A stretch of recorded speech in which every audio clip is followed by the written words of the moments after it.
To Roberts Grove this evening. We been debating on who was going to get up here and do this. This is a woman's auxiliary thing, and I'm not a member of the woman's auxiliary, but I'm doing them a favor.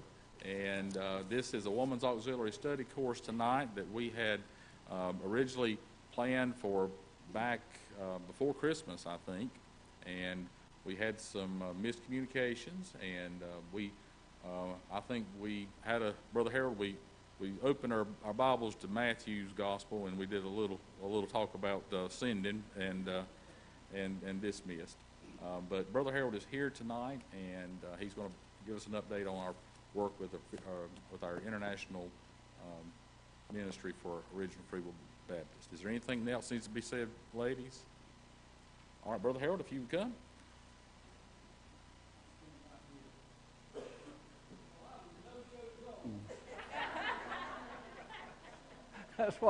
That's what he asked me a while ago. He says, "Your name No Show Jones?" I said, "Yes, me." I was supposed to be here in when was it? December? November, yeah, November. And I was sitting there at home in my chair, and the phone rang, and I saw that number, and it hit me right side. I knew it right as soon as I saw the name. I said, "Oh no, I'm supposed to be at Roberts Grove." But it's an hour and a half from here, and I can't zap myself there. So I had to apologize and let me come again. And I called Ricky this week to make sure that he knew I was coming, so he could tell y'all. And I put a big note on my desk. Sandra wrote it out and put it up there on my desk, that this date and this time, so I wouldn't forget it. But it is a joy to be with you. I've enjoyed it every time I've ever been here. It's been a pleasure over the years. This last year was supposed to be my last year. And the reason I'm still here at this time is because of COVID. The COVID put such a restriction on foreign mission travel that I haven't been anywhere except just last month we went to Mexico. I hadn't been anywhere since February of 2020. And prior to that, it was in 2019. And in 2020, in February, we drove a couple of vans down that some churches had given, and gave them to the churches in Mexico, and flew back home the end of February. And on March the 15th, you know how it was, shut everything down. And so I hadn't been to Mexico during all that time, and someone gave us another van, and they opened the borders in Mexico, and so we decided we would go. It had been closed to traffic up till the first of this year, and so we decided we would go and take that van that they had given us. And so Sandra and I drove it down there. We drove 1,792 miles, I believe, to get it there. And you probably saw in the epistle where we had a wreck when we were there. I've traveled all over the world and have never had anything happen like that. And I have been in some perilous situations, and I've been in times when I thought I was going to die. But on this particular occasion, I thought, this is it.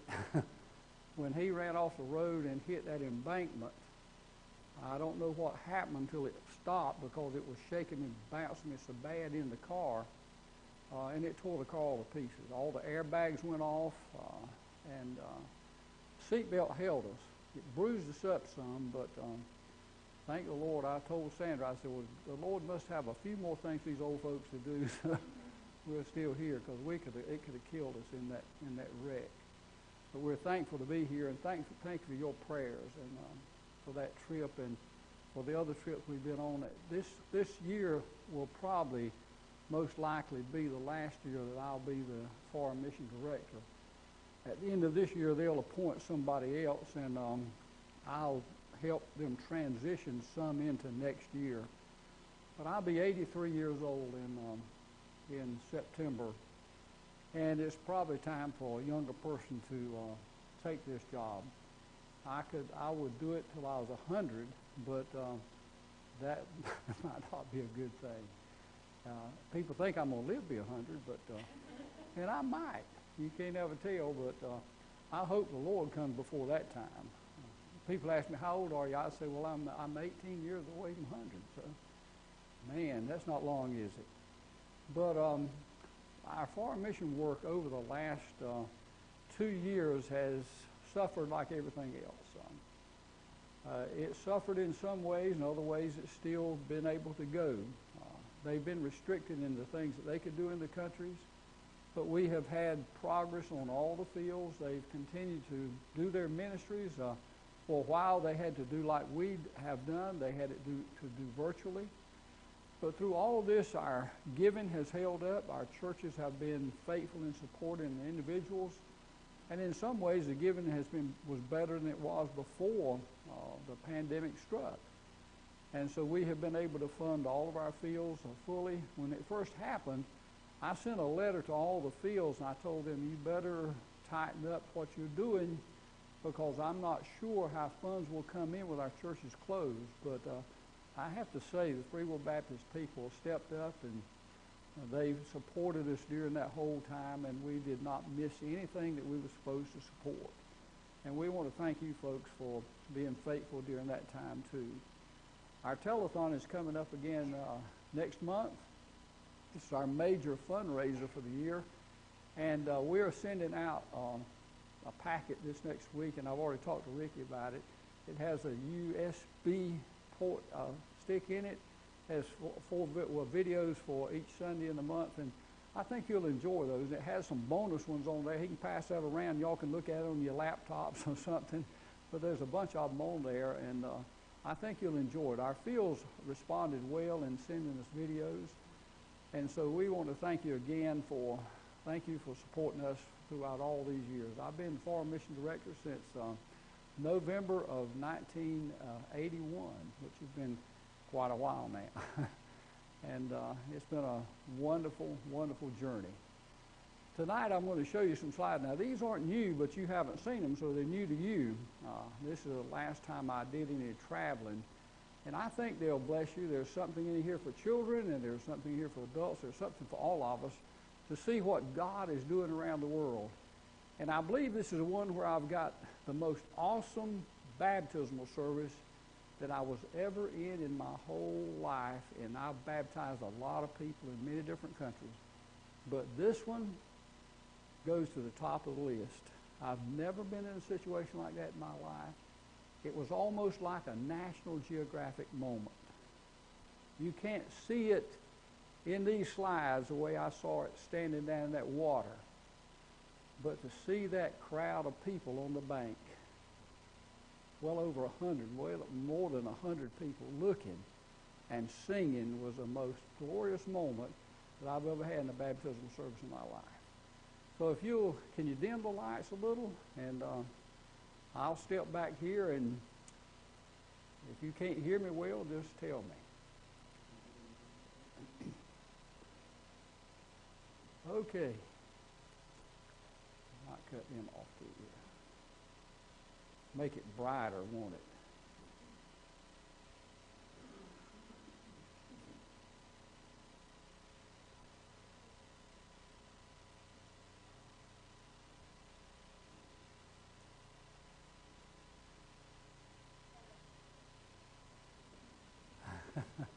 That's better, isn't it?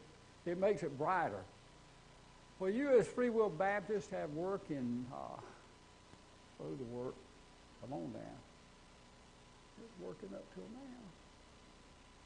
Has it quit? May have to boot it again sometime if I don't keep working it. I think you probably have to boot that thing again, because if it don't start pretty soon after I start it up, we'll have technical difficulties.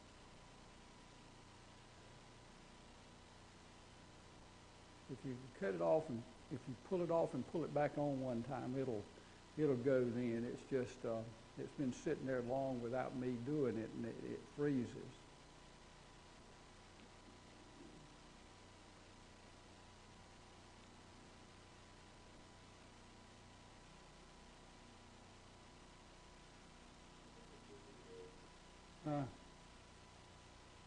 If you can just take it down, just take it off of it and put it now. There it goes.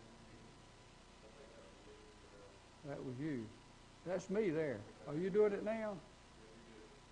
I'm doing it now. Okay, it's back on now. Okay. We have work in Mexico, in Bulgaria, Bangladesh, India, the Philippines. We're hoping to go to the Philippines next month, but they said they had opened the country, and we bought tickets and then got to check in, and they got restrictions on traveling different areas. You have to have passes for here and there, and quarantining someplace. I don't know what's going on. Liberia, Guinea, and Haiti is where we have work around the world. And I used to travel to all those places quite often. Now we're going to visit the Philippines. This was an annual convention the last time I went. But we visited some other places. This is one of our outreach feeding programs in one of our churches not too far from Cebu City. And when the children and the people come to church there, they leave their shoes outside. Wouldn't that be a sight if we left all ours out there and then go out there and try to figure out whose they are? But they know whose shoes they are. But when they come in, they don't bring their shoes in with them. Actually, if you go to one of their houses, their flip-flops will be sitting outside, and they go in. They don't have any dirt on their floors. And I had an opportunity to speak to the children. They don't have pews like we have in many of their churches, and so they just sit on the floor. There are a few chairs in there. And this is some of our workers that we have in that particular area. These are fine people that have worked with us for a good period of time. And this was actually a day they have a feeding program. They do this 3 or 4 times a week where they go to this area where the children, in many respects, don't get a lot of food every day. And so they have a feeding program, and you notice it's rice, and they have a little something else they put in it. But those children come. They have a Bible study before they do that, and then they feed them. And we have feeding programs like that in many places around the world, and especially in Liberia, where we feed the children on a regular basis there.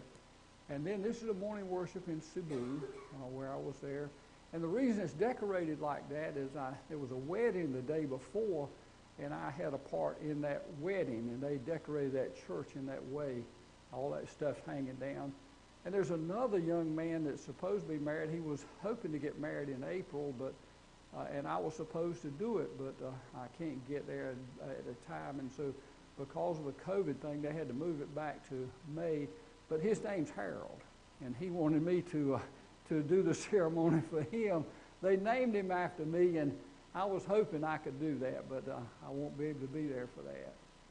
But this is, I was speaking to the young people at Bulgaria. They had a youth meeting, and Sandra said, "Why don't you dress up in your running stuff and come running in?" And then I did, and so that's why I got on that. I came running in there, an old man running in, and I encouraged them to keep pushing on in life and keep doing those things that will glorify the Lord. And then we had pastors and workers and delegates were welcome there, and that was a welcome sign for us. We had a convention. This is our convention center.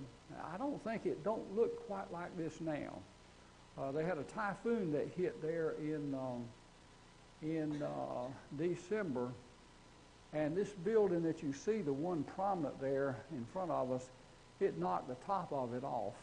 It used to be higher than it is, a lot higher at that time, but it knocked a lot of that off. It did $16,000 worth of damage in that compound, and we're trying to raise money to fix that.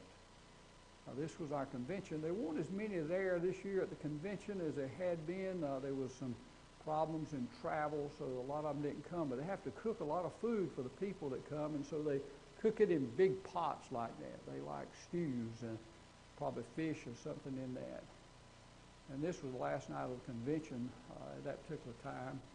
These were the ones that were there. Usually there's a lot more than that, but a lot of the workers didn't make it to that particular convention. And then we traveled down to the island of Palawan. This is the island where Sandra and I started the work.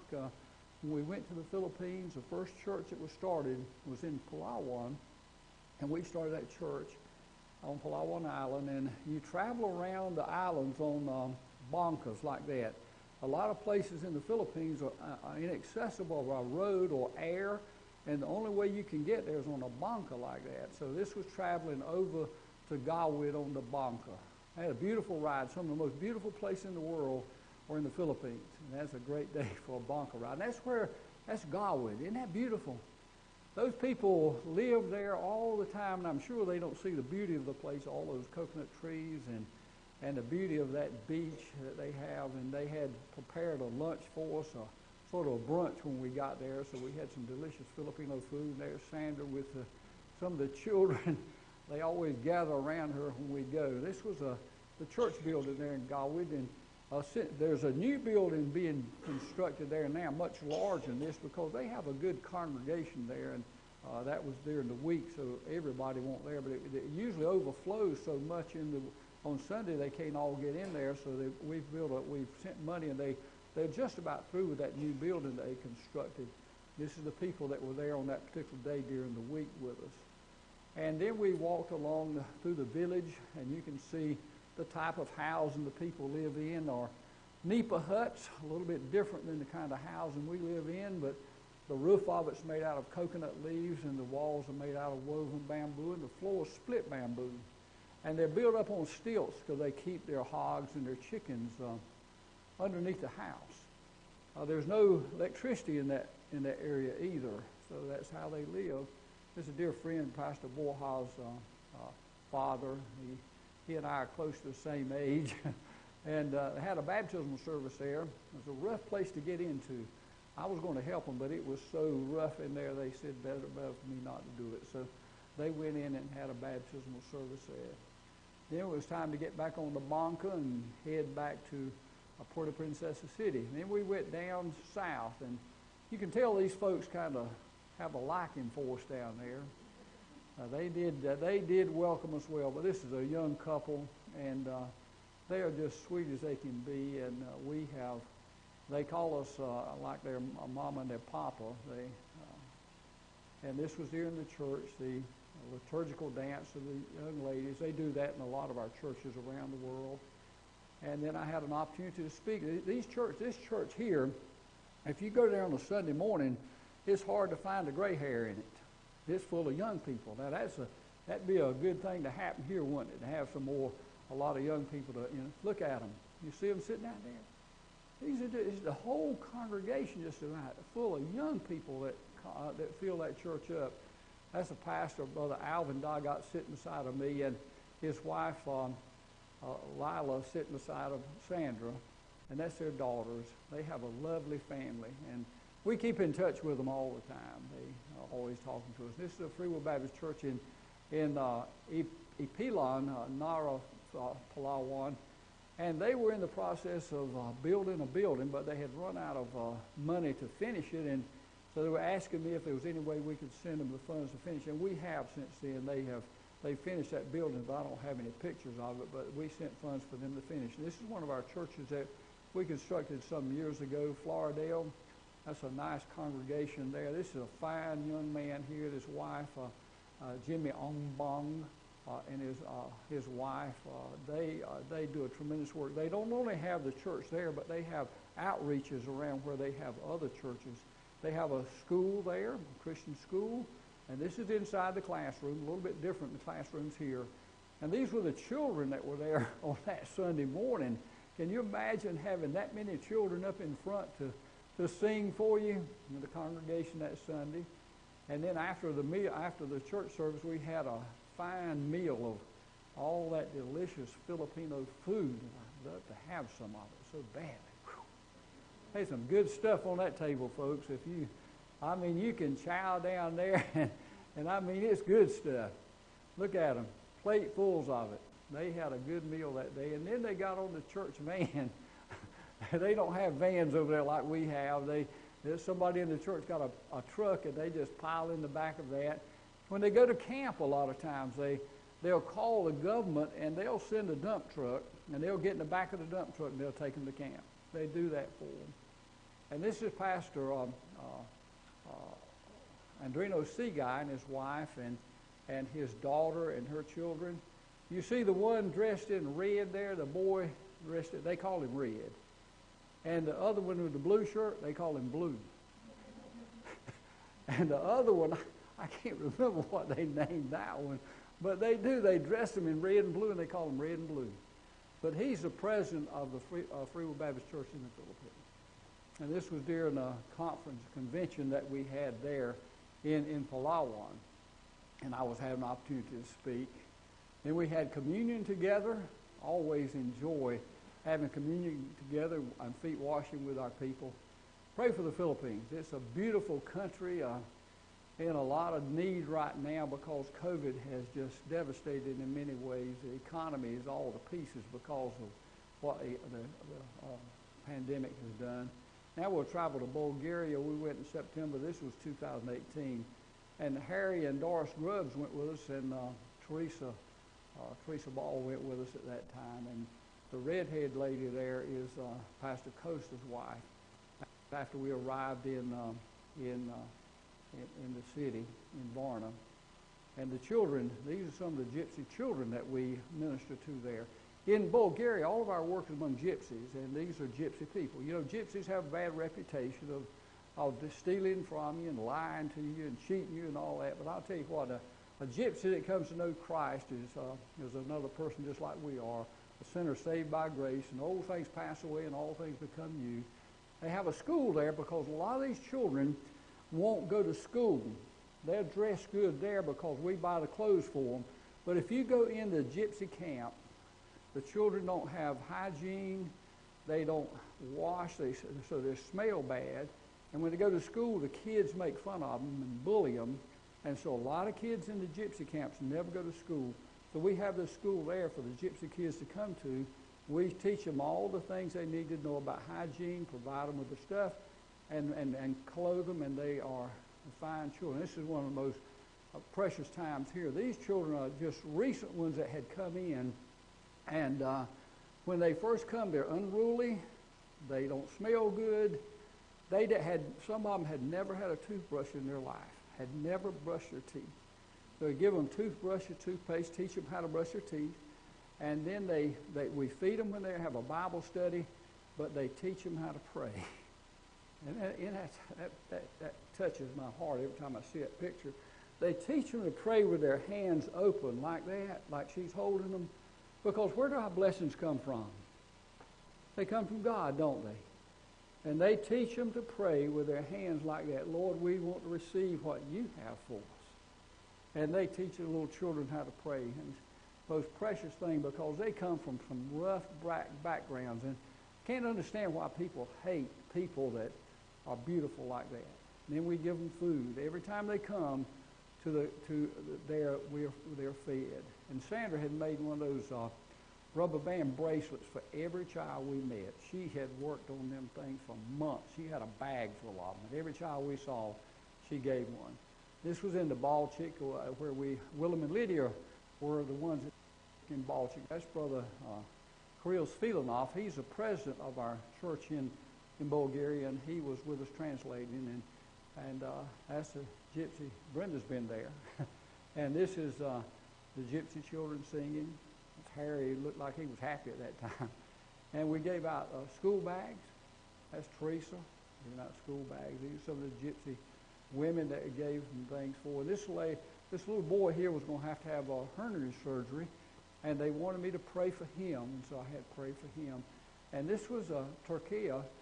She is Turkia.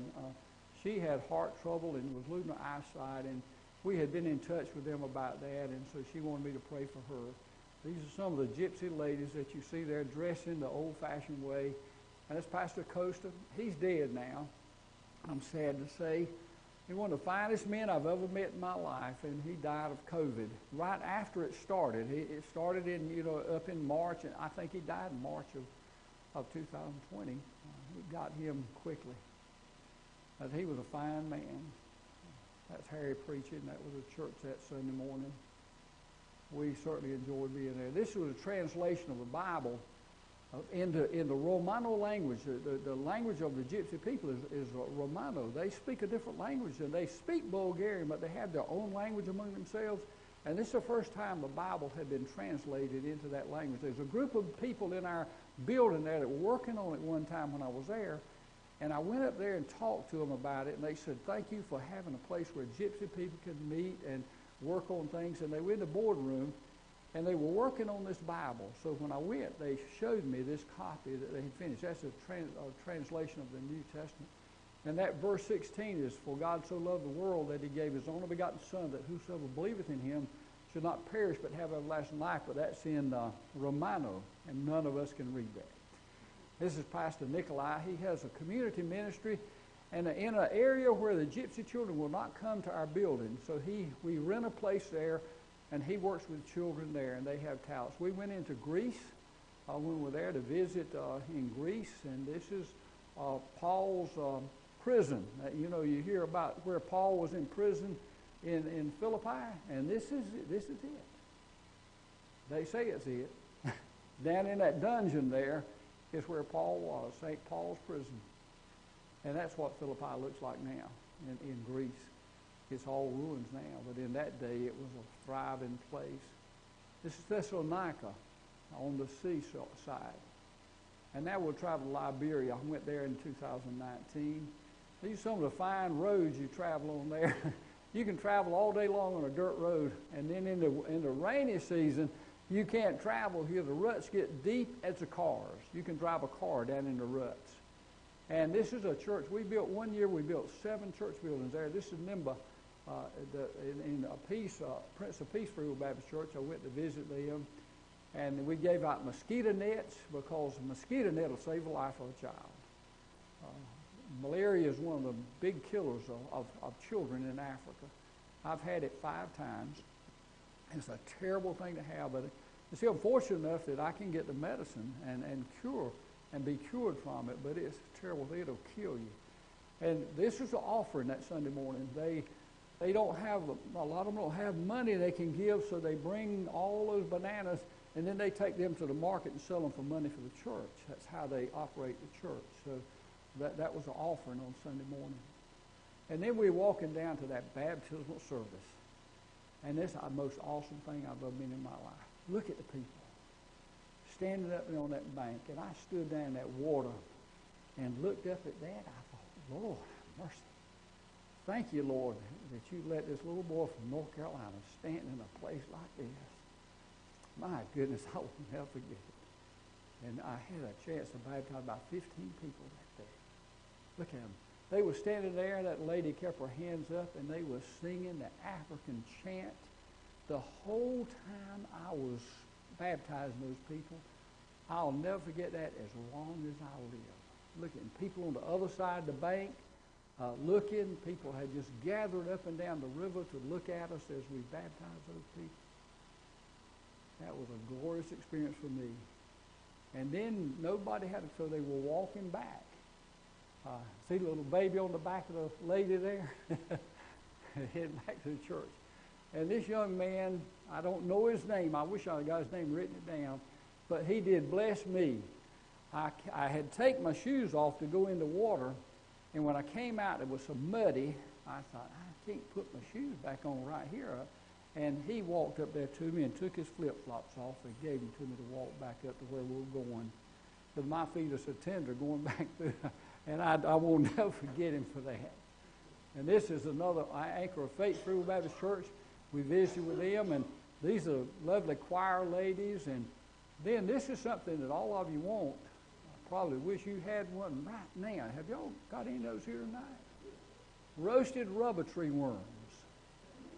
And that thing's pretty good. In fact, I would eat them again when I go there. It is right tasty. It comes off of a rubber tree.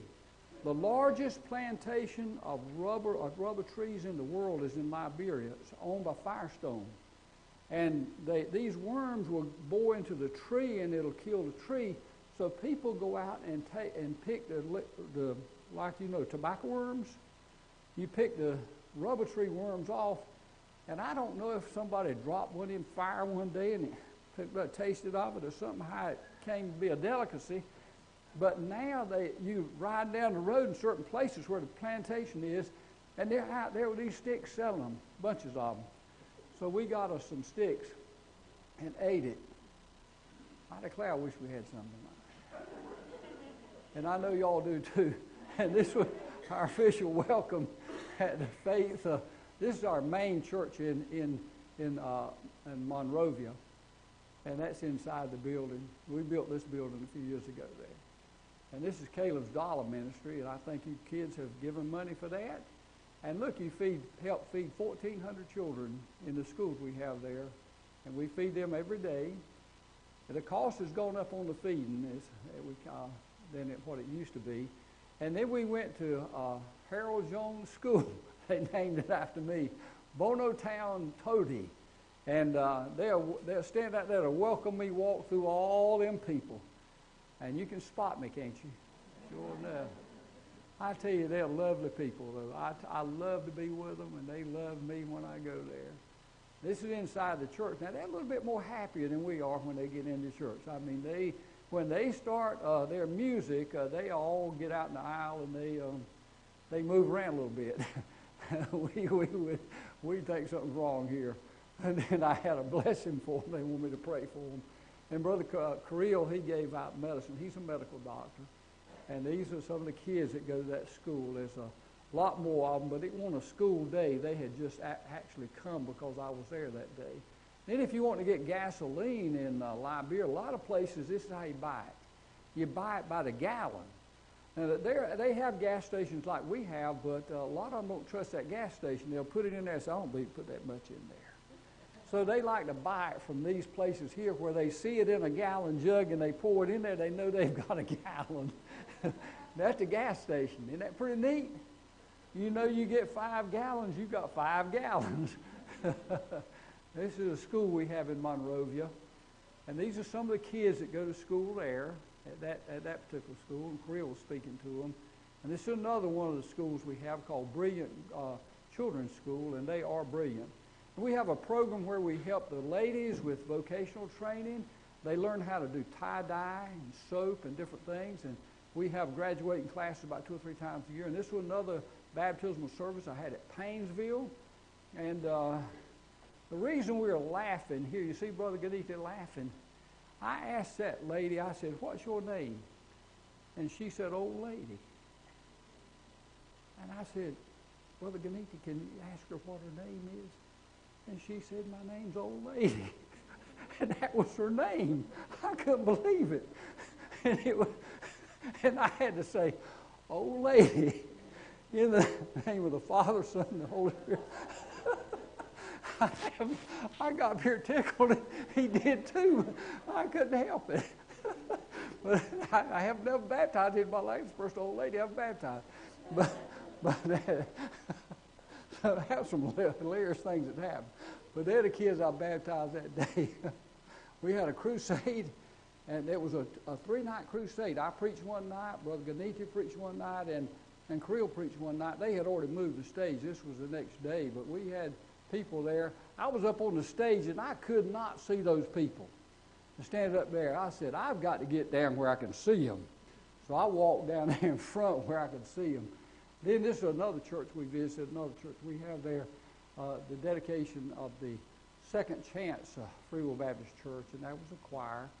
They gave me a certificate of appreciation for me coming over there, and that's Harold and Harold. Brother Ganita named his son after me, and so his name's Harold also. Now we'll go down to Mexico. We had a short-term team there. That was our team we took to Mexico, and many of you have been to Luby's if you've been with us to Mexico, haven't you? You went to Luby's. That's where we ate. You know, Luby's is closed. So we go to Mexico now, no more Luby's. This was Sunday morning. We had a worship service. They're my grandchildren. That's my grandson there. The shirt right there in front of you, the orange shirt, and that's my granddaughter. That's Caleb and Mary Beth. That's Caleb, the one that Caleb Dollar Ministries named after. That's him right there. They were with us. This was our team. Having a blessing for us. Baptismal candidates, I had a baptismal service. I always loved to baptize people. Isn't that beautiful? That's Mary Beth. That's my granddaughter. And this is a delicious lunch they had for us. And we're just sitting around talking. And this had a work site. That was we built a house for Brother Juan Montoya. And any of you that went down to Mexico, you remember Brother Juan. He's the one that played the guitar and sang the Moses song for us. And we were just looking over the site. And that was Monday morning we got started. And I'll click through these quickly because This is just putting the building up, sifting sand. Anybody that went with us, you know you sift a lot of sand. Laying block. It was 124 that day. I mean, it was hot. We had to have shade and drink a lot of water. But we kept working till we got that house built. It was a hot time. First piece of tin early that morning. That's the last piece. Caleb's throwing his hands up. Praise the Lord, we got the last sheet of tin on. That's Joe Smith. He's been with us many times doing electrical work. And that's inside, covering the walls.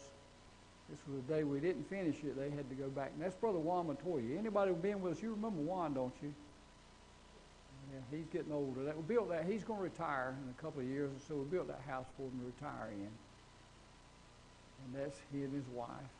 And these are the Vacation Bible School where they had it at the Prince of Peace Church. That's Brother David and his wife. And these are the Vacation Bible School puppets and morning worship. And they had shared God's message, and they do different Bible studies with them. It's just a grand time when we go down. We always enjoy being with the people in Mexico. Haven't been since 2019. That's Mary Beth with you. She's older now. That's Pop Freeze. If everybody's been down there, you know they had a wonderful week in Bible school, women's Bible study, craft time, and now we'll look at Haiti. I think these are the last slides I have.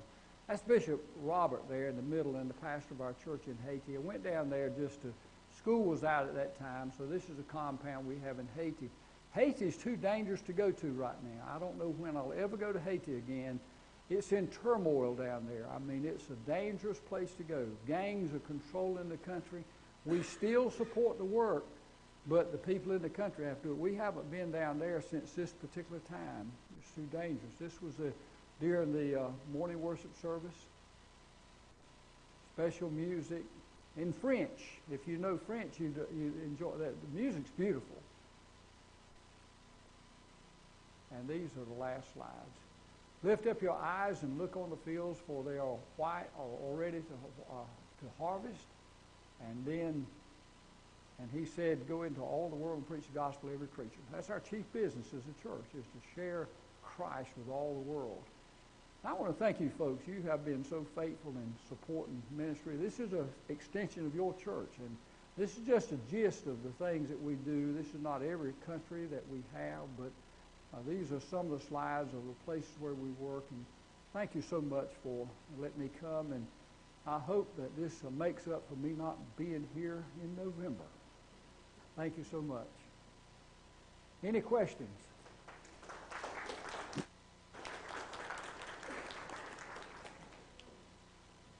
And I talked quickly enough that I didn't even get, I got through before 7 o'clock. How about that? Pretty good.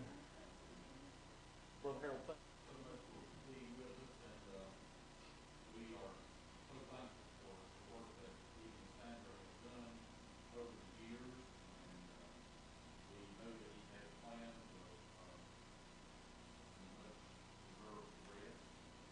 Those good things on his own schedule, a little bit better, a little bit more. I don't think he'll be able to get away from work sometime.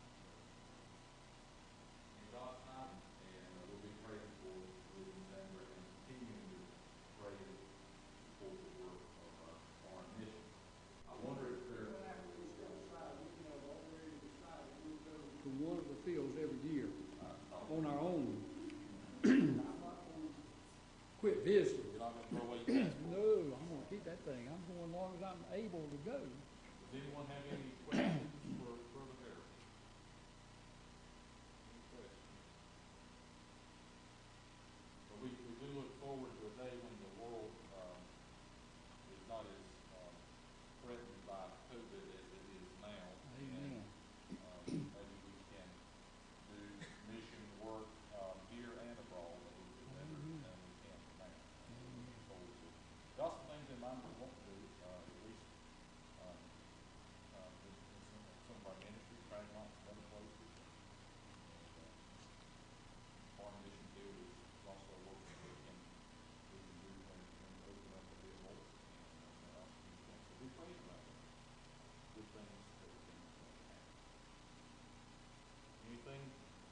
said before we dismiss. Ladies, do you have anything to say? Does the rubber tree worm, does it taste like chicken? I can't tell. It tastes like a rubber tree worm. But I'll be honest with you, it's a good crispy bite, and it's got a pleasant taste to it. I think everybody here would like it if you could get over the fact that it's a rubber tree worm and eat it. Do you think we could sell tobacco worms? You know, has anybody ever tried to fry That's one? what I'm wondering. Maybe this year we'll go out and get one and fry it, and if it works, we'll stand out beside the road and sell it. We'll be entrepreneurs. Yeah. We'd say, look, we'll get them out of your field before you want to spray them. Yeah. Like a delicacy. With Take them to Raleigh and carry and sell them.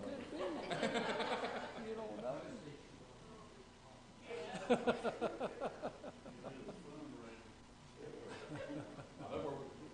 Well, you know, a lot of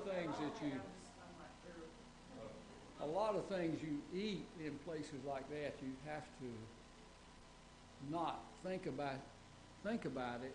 Just put it in your mouth and chew it and swallow it. Because most of the problem people have with food is in the mind. It's not in the food. The food, I ate some stuff one time in I believe it was India. This lady gave me a bowl of stuff, a pot, and it was kind of green looking stuff, and it had dirt mixed in it. It was just dirt in it. And I ate it. You could tell the taste of grit in it when you were chewing it. I don't know what it was, but I ate it like it was the best stuff you ever eaten. Tell them about your balut. Well, the balut is about a 3/4 incubated duck egg it's a delicacy in the Philippines. If you're in the Philippines and you hear them coming around at night, they're going balut, and some of them they shorten it. Balut, balut, balut. They're walking through the town or down through the neighborhoods, and they have a basket. They put hot rocks in it to keep the balut hot. And it's a 3/4 incubated duck egg. The duck is in it. And so you get it, and you peck a hole in the top of it, and then you drink the juice that's around the duck in there. You drink it. Tastes like duck feathers. And then you crack it open, and there's that duck. And you put rock salt on it and eat it. And the feathers and all on that thing. We were in the Philippines years ago at Dr. Don Rivero. Y'all know Dr. Don? Dr. Rivero was with us and some more people. And Sandra said, Harold, I'm going to go get a balut so you can show them how to eat it. She won't eat them. And I don't eat them. I mean, this is how I do it to show other people. But I don't do it as a delicacy. Well, she brought that thing in there, and I cracked it open. I drank the juice first, and I cracked it open. And I bit that thing, and I thought everybody in the room was going to throw this. But me. But I'll tell you this little story, and then I'll hush. But the first time, when we first went to the Philippines, I went out. We were working with General Baptist in Davao. That's how I got in the country. We had an agreement with them. I worked with them a year, and then they released us. And when I got ready to go out, the first time I was going out on my own by myself to stay with some people in a nipa hut, they said, well, now, Harold, you need to take your food with you. You need a box of food because you probably won't like the food they have. So they got me a box of food, buying us sausage, stuff that you could put in there and that was packaged. And said you'll need a foam mattress rolled up, and a pillow, and all that stuff, and so put that all in that Toyota Land Rover they had, and I drove out there, this little Nika hut house like I showed you, a little bigger than the one you saw in that with the coconut, with the coconut leaf roof and the bamboo walls and split floor. And they had this one little bedroom back there that had it was raised up off the floor about that high with a plywood, piece of plywood on it. That was the man and his wife bed. They don't sleep on mattresses.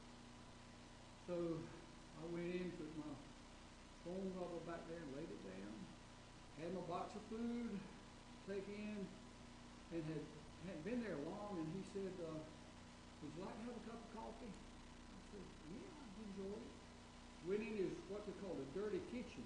They don't have appliances and all like we have. They have a hearth built with dirt in it, and they cook with wood, with charcoal, and they don't have any electricity. And a little table in there, and he did the water, and fixed the coffee, and sit down there drinking the coffee. And he said, can I ask you a question? I said, yes, sir. He said, it makes me cry. He said, is my food not good enough for you? How would that make you feel? I had this big box of food there. I said, yes, sir, your food is fine for me. He said, well, let me ask you another question. He said, is my bed not good enough for you? It just broke my heart. I had that whole other thing in there that they told me I needed to take. And I was just miserable the whole time I didn't eat that food. I ate what they ate. I left that food in that box.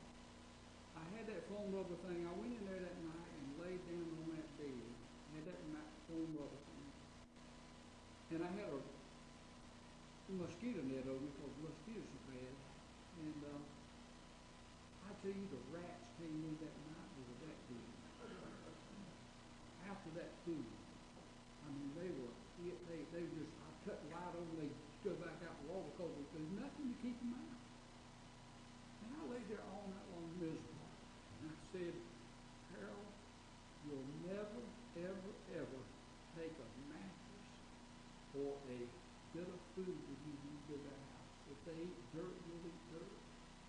If they eat grass, you'll eat grass. If they sleep on the ground, you'll sleep on the ground. And I did that. I did take a little pillow with me, and I bought me a straw mat. Like they put a little straw mat like you have a placemat on your table. That's their mattress they have when they roll out.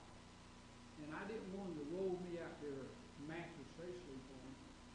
But that night I was there, that whole family laid on the floor in that front room because that room I was in was the only one that was raised up that house floor. From then on I slept on the floor in the outer room. I didn't take that room. But I learned a lesson. If you go somewhere to be with people, if you're going to minister to those people, you got to be like they are. You can't be different. You can't go in, I'm Mr. Rich Guy and all this stuff. You got to go down there to the economic level. I never took any food with me. Well, I'd take maybe a piece of chocolate or something that I could slip in my mouth once in a while to give me sugar or something. But I never took any food because I eat what they jackfruit or whatever they ate. I ate it. And you learn a lesson. People, just like if I go in your house and you put your food on the table, and I say,